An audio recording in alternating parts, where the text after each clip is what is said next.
Welcome to the Living the Dream podcast with Curveball. If you believe, you can achieve.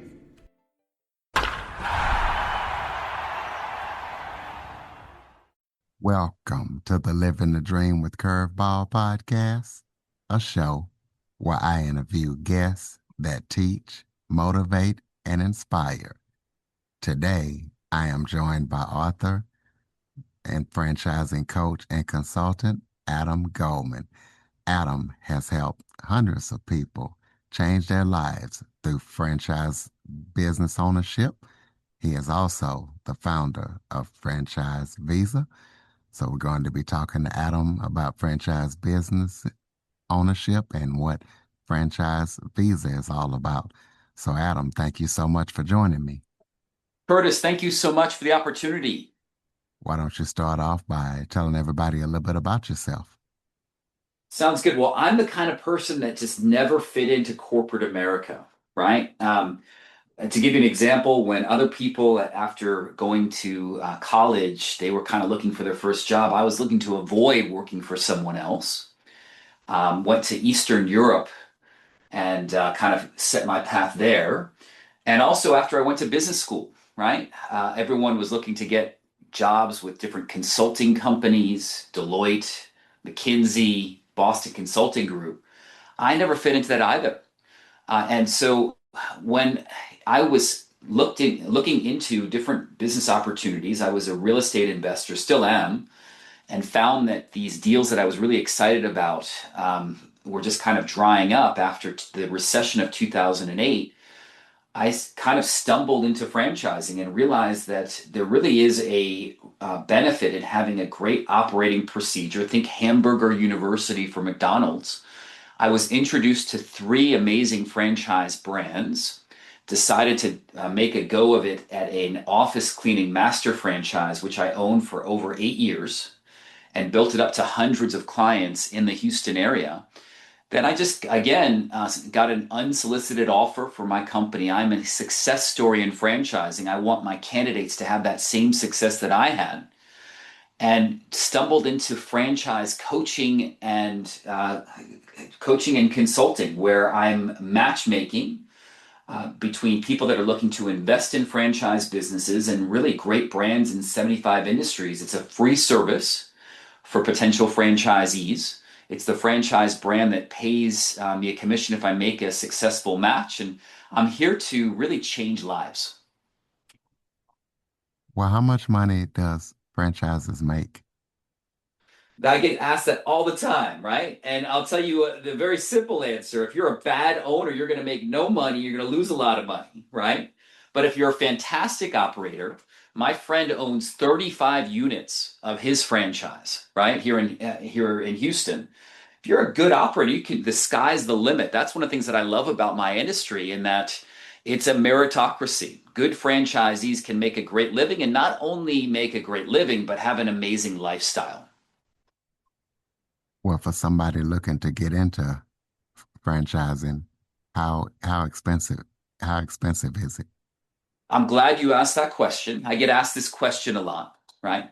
And so there is a range of franchises, and there's kind of a misconception that you need to spend a lot of money to make a lot of money.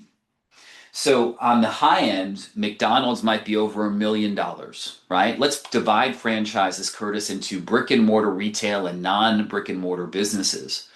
On the lower end of retail or storefront, if you have a fitness studio that's small footprint, that might be a couple $100,000, right? All in. If you're looking at service companies, as you mentioned to me that you're from Louisiana, you know about mosquitoes. Just as an example, I know mosquitoes very well. I obviously don't like them very much. I'm very prone to get bitten. And if you're looking at a non-brick and mortar business, that could potentially be as low as about $125,000 all in, on the low end, going up from there. There is financing available, so my range is anywhere from 125K and up.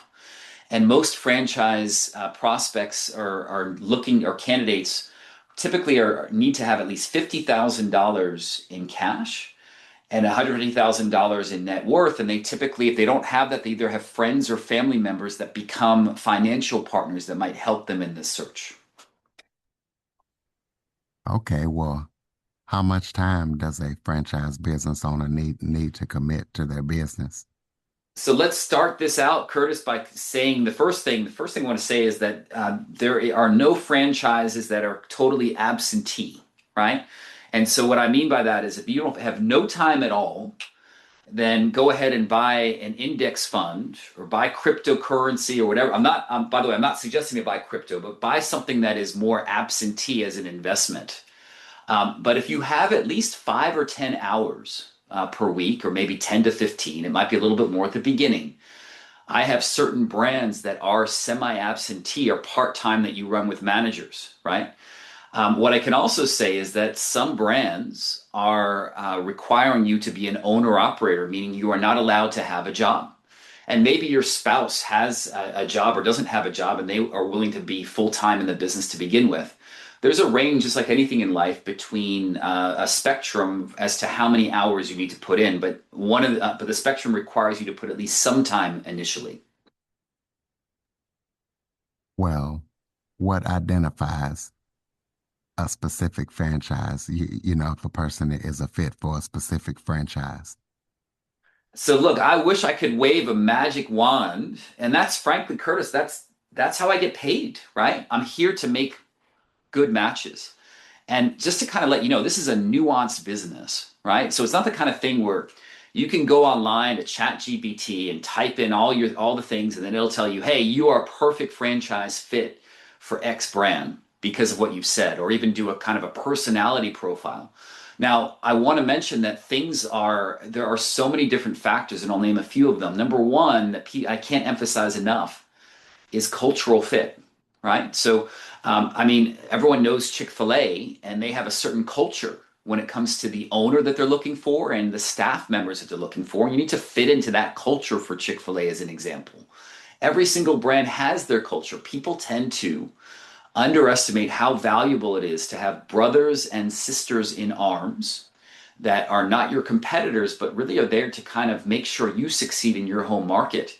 So if you have a good relationship with like-minded people that are part of that franchise system, that's amazing, right? So culture is one. Number two is resources. If you don't really necessarily have much resources, and by the way, that's not an impediment to growing your business, right? Then I probably shouldn't be giving you a McDonald's. That you need to be a multi-millionaire to invest in. So that's the second thing that would come to mind, resource availability. And I think the third thing is just kind of your strengths or weaknesses, right? Meaning, are you good at selling? Many brands require people to have great sales skills, but some brands are better at that have marketing processes that don't require you to do that. So those are the top three, I would say.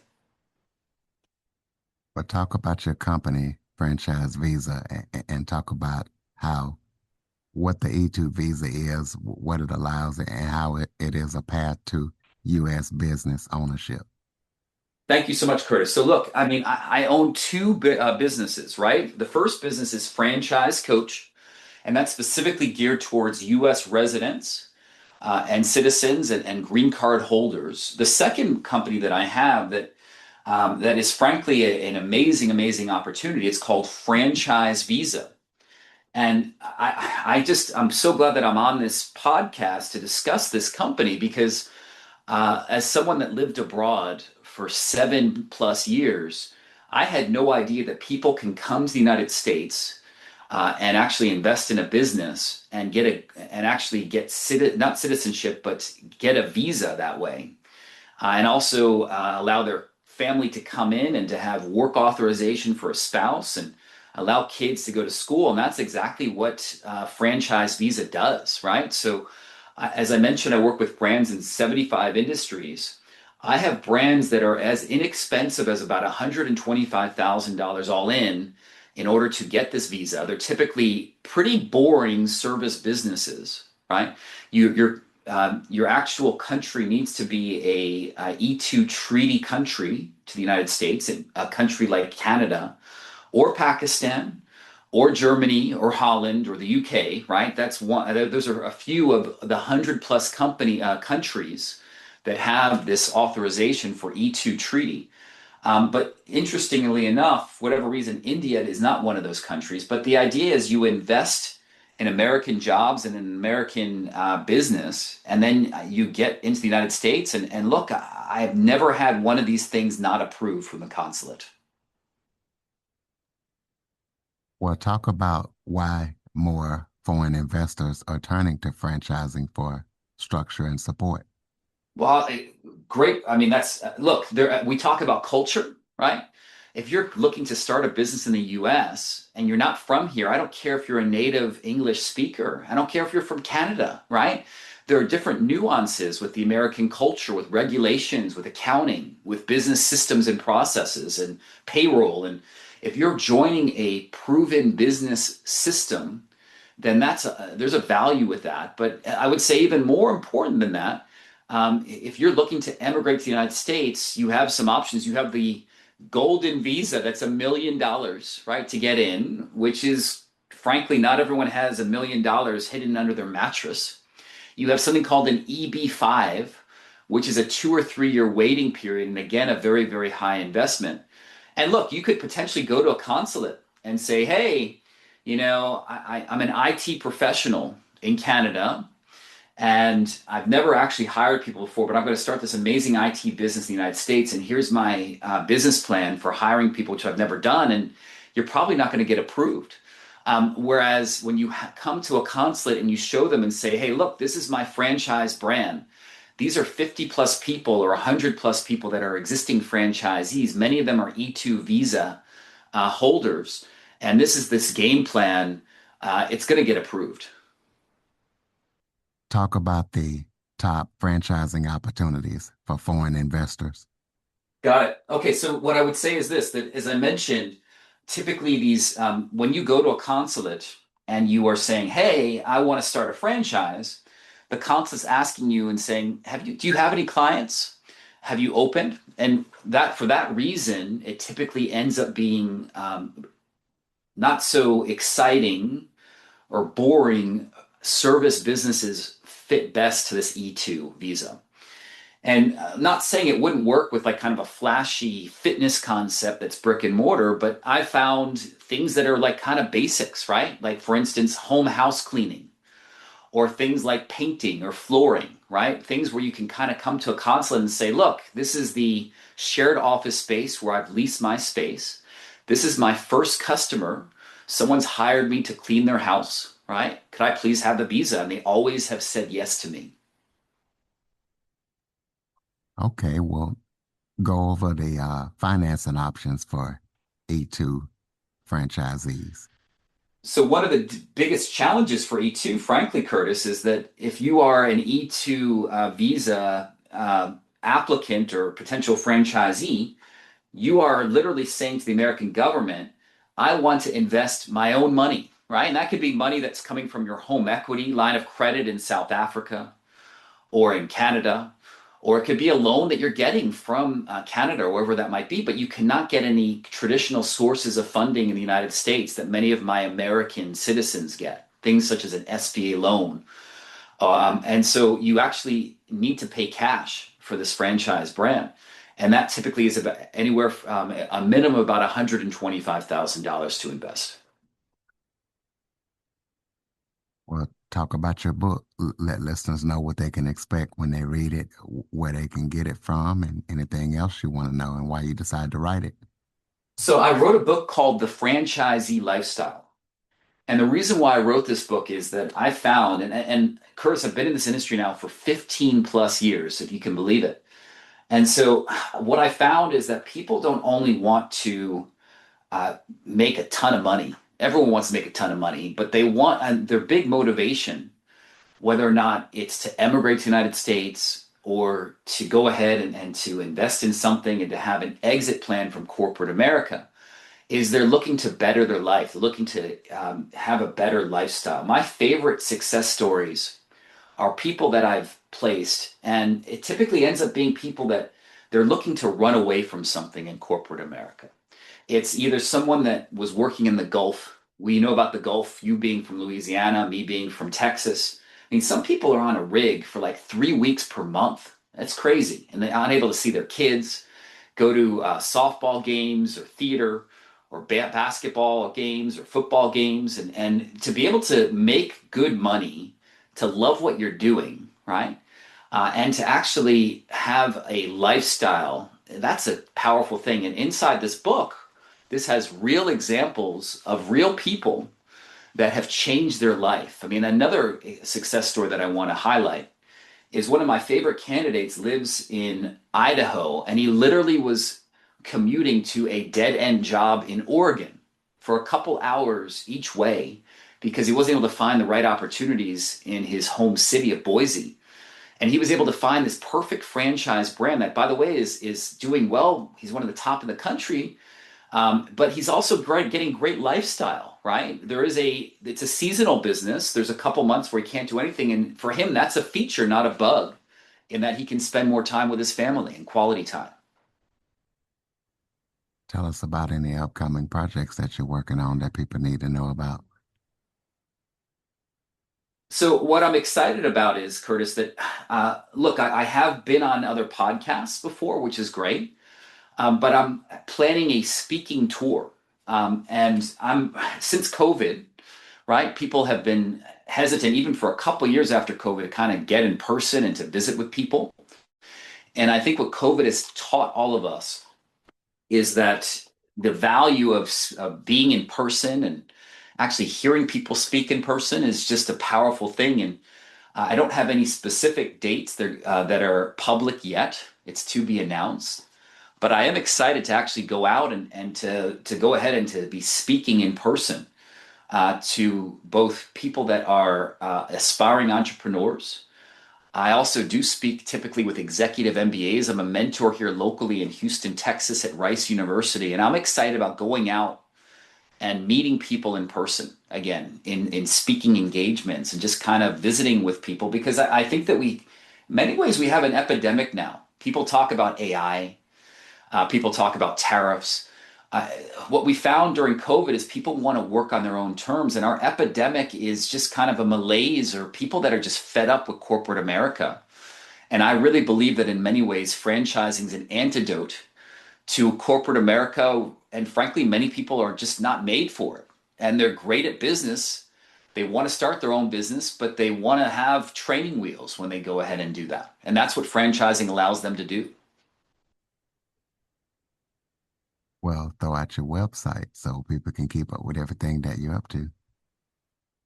So website is franchisecoach.net, and feel free to look at it. And also, I do offer free 15-minute conversations to see if you're a good fit or not. As I mentioned, the minimum required net worth is about $150,000 or $50,000 in cash with you and your potential partners. And I'd love to get to know you and to see if franchising is a fit and if you are a fit for my free service. Okay, close us out with some final thoughts. Maybe if there was something I forgot to talk about that you would like to touch on, or any final thoughts you have for the listeners. Again, I want to just emphasize this again. I am in the business of changing people's lives, and I feel very passionate about that. You you go to the end of your life, right? And my dad's now 83 years old, and you kind of look back, right? And you ask yourself, and even if you're not at 83 or 93 or whatever it is, just you look back and you say, "Oh my gosh, how much of my time did I spend at work? Or did I spend with different pursuits related to work or my job or making a living?" Then you look back at it and you said, wait a second here. Did I love what I was doing? Right? And when we look back at things, I look back, I don't look back at the things that I did. The things that I regard are things that I didn't do. It was that real estate deal that I was too chicken or fearful to do that now has become an absolute home run that I didn't invest in, right? So the idea of investing in a franchise is overcoming your fear, right? In order to take a chance and to do something that you look back at your life and say, wow, that's an amazing thing that I decided to take a risk because nothing that anyone does is not without risk and fear. And overcoming that fear, I think, is kind of like the secret sauce for living a life well lived. All right, ladies and gentlemen. So if you're interested in franchising business ownership, please contact Adam. Check out his book, check out his website, and everything else that he's up to. Follow, rate, review, share this episode to as many people as possible. If you know of someone who would like to be a guest, or you yourself would like to be a guest, or if you have any suggestions or feedback for the Living the Dream with Curveball podcast, please visit www.curveball337.com. Thank you for listening and supporting the show. And Adam, thank you for all that you do, and thank you for joining me. Thank you so much, Curtis. For more information on the Living the Dream with Curveball podcast, visit www.curveball337.com. Until next time, keep living the dream.